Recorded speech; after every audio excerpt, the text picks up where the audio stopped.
Bismillahirrahmanirrahim. Assalamualaikum warahmatullahi wabarakatuh. Bagaimana dulur, sehat selalu ya? Ya, dulur, ini ada topik menarik ini dulur. Jadi kadang-kadang ini dilakukan oleh anak-anak yang remaja atau bahkan orang tua yang kadang-kadang mempunyai kelainan dulur. Saya katakan seperti itu kenapa dulur? Ini gini, apakah mengintip orang mandi atau orang tidur atau orang ganti baju di suatu kamar, tempat kos atau tempat umum dan lain sebagainya, ini bisa dijerat pidana? Nah, ini pertanyaannya.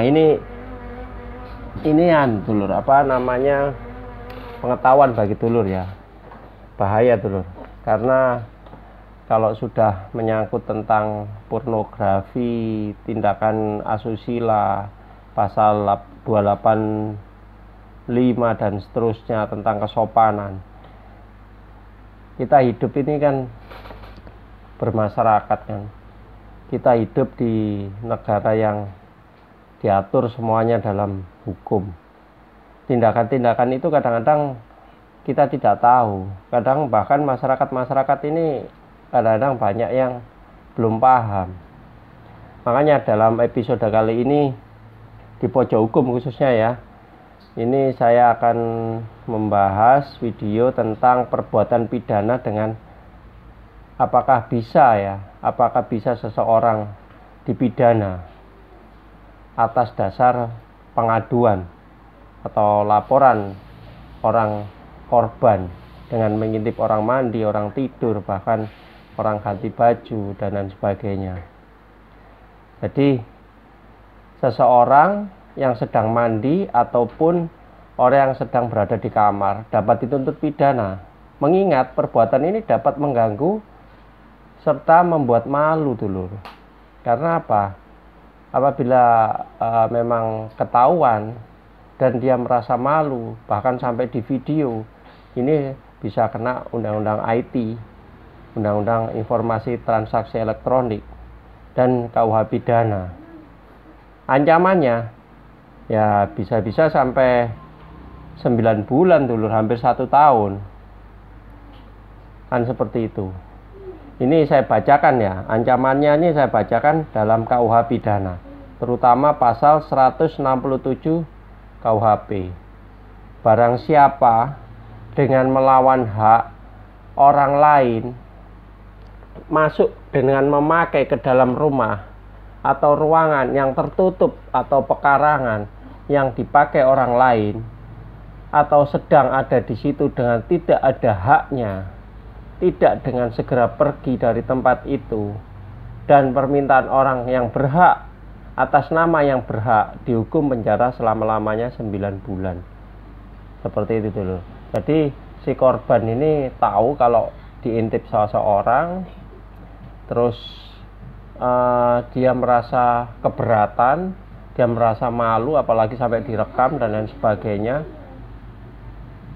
Jujur saja, memang dulu banyak video-video beredar yang menyangkut tentang seperti itu, jadi direkam gitu.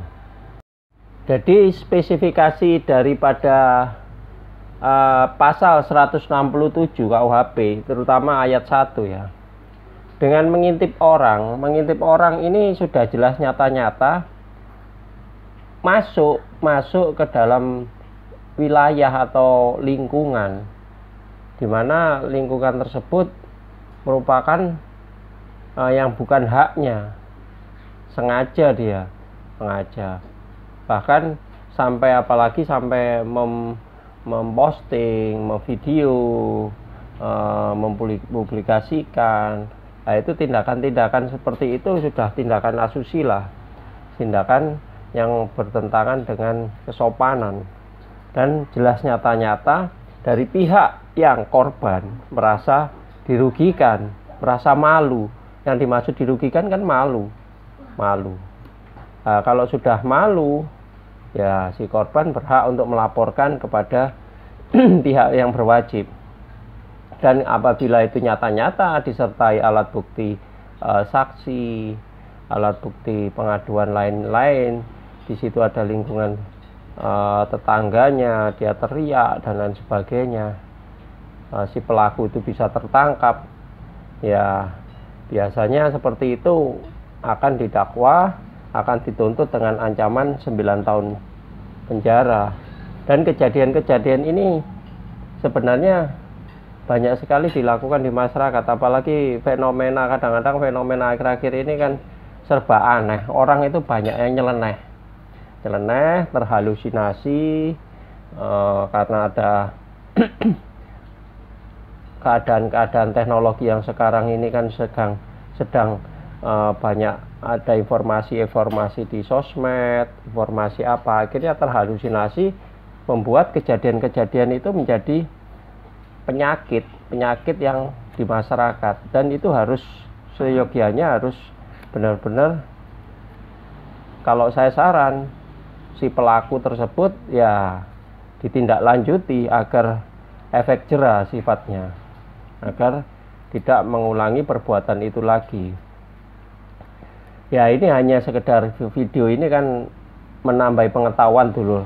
Jadi janganlah sesuatu itu yang tidak normal, ya toh, yang tidak normal terus dilakukan, itu bisa ancaman pidana. Karena apa?